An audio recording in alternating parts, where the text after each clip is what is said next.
Hello everyone, it's Lottie from Cancer is a Lifestyle. So I've had a really late start today, you guys, and I think I have tried to film this video, I think at least 20 times already, and it has failed every time. So this is take 50. But I've had a really late start. I've slept in. It's been a really trying week, you guys. Mentally, I am drained. It's been a full moon all week, and that, I'm not superstitious, you guys, but I really think it's just a lot of miscommunication this week. And it seems to be like that every time there's a full moon. Everyone goes crazy.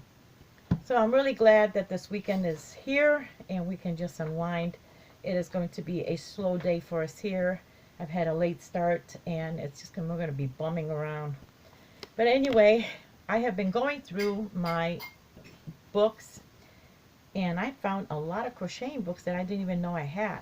So every episode I've been showing a book to everyone. This one is one for children to teach them how to crochet, and I think I'm going to send this one to my granddaughter Hannah.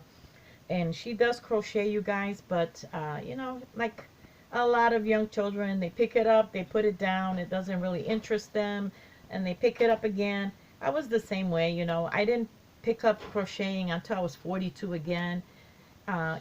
Even though, yeah, again, you're only 42 once. What a crazy morning, I'm sorry.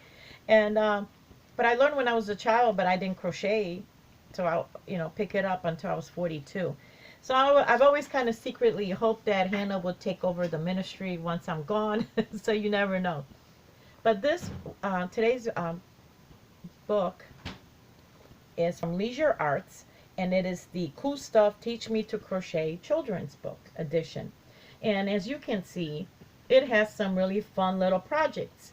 It doesn't have a lot of them like a normal magazine would. They do start off, several pages in the beginning where they kind of explain how to hold a hook and, the basics, the types of yarn and all. And they do it in children's language. But I'm going to show you just on the cover alone. They do a lot of fun little projects, like they learn how to make flowers that they can attach to everything. They also make these little squirrely keychains in here. Of course, more progressive crocheters, they show them how to make a hat and a scarf. But I'm going to show you something cool that they have in here, and I think this is so neat. They have this flower garland thing. I'm not going to show you all the way, just the top of it. And I think that's so cool. That's very inviting for, young girls that want to, or boys that want to learn. That's kind of cool decoration for their room. So I'm hoping that if I send her this, it will inspire her to, maybe pick it up again and maybe make a couple of these things. Here's some squirrely, like, caterpillars and keychain holders, scrunchies for their hair. I'm trying to see where there it is. Yeah, scrunchies for their, I don't want to show the whole pattern. Here it is, scrunchies for their hair. So I'm hoping that, some of these little cool projects will inspire her to pick it up and maybe make a couple things.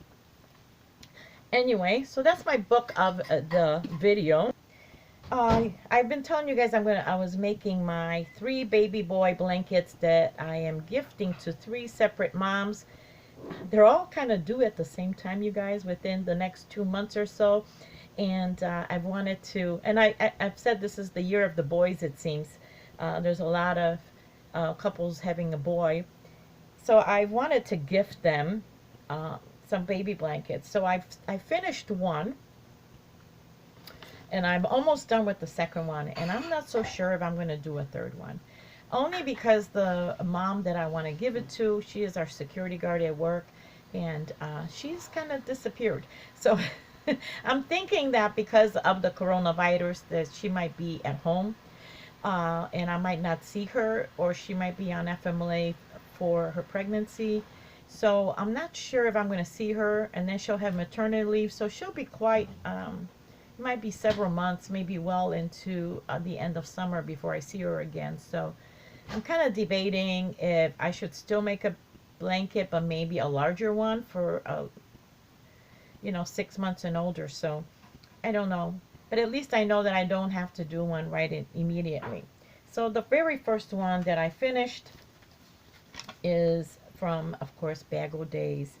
Um, Crystal's tutorial, her stitch, her pattern. It's called the Candy Clover Stitch. And it's the tutorial 679. But I'm going to tell you, I really love it. This is the Candy Clover Stitch. Can you guys see this? And oh, sorry, I didn't cut off the ends, so you're gonna see some ends I didn't weave them in, but this is what it's looking like. Can you see this? Look at it. Isn't this pretty? And it has these Candy Clover Stitch. It has these little pockets. It comes out kind of like a pocket. You see how they are?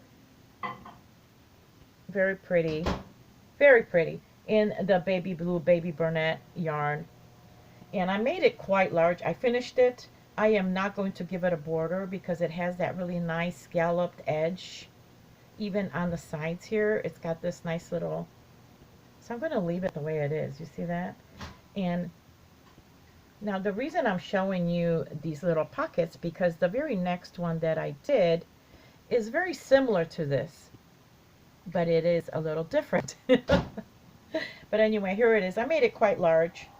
It's supposed to be, what's the number? 32 wide by 42 long. So that is the length of it. I like it. It's very soft, and I'm going to wash it and mail it out. And like I said, I didn't weave in the ends. Now, I was pretty accurate in my estimation as to how much yarn I'm going to use, and I actually did use a whole 1 pound and then a quarter of another one. So the only thing is that I've forgotten how fine these the yarn is, and it's so it takes you longer because you're, you know, the smaller the yarn,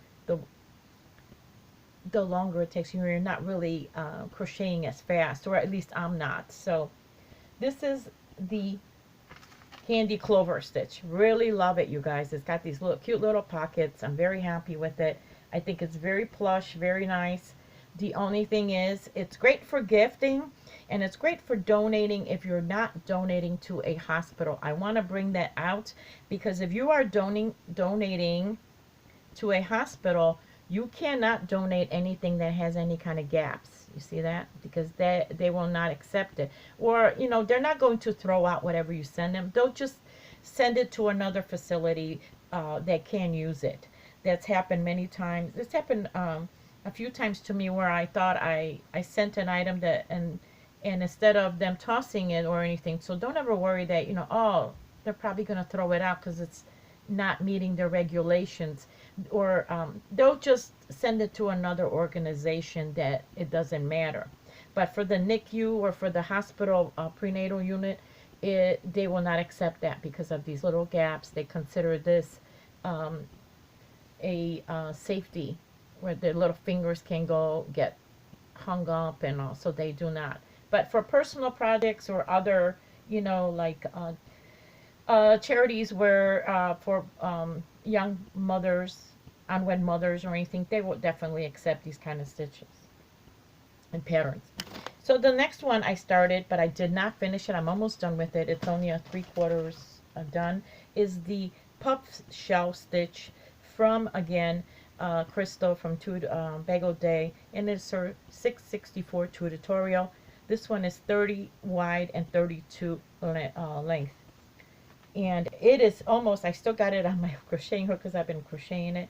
And it is the shell puff stitch. Now, it looks almost very similar to the other one, doesn't it?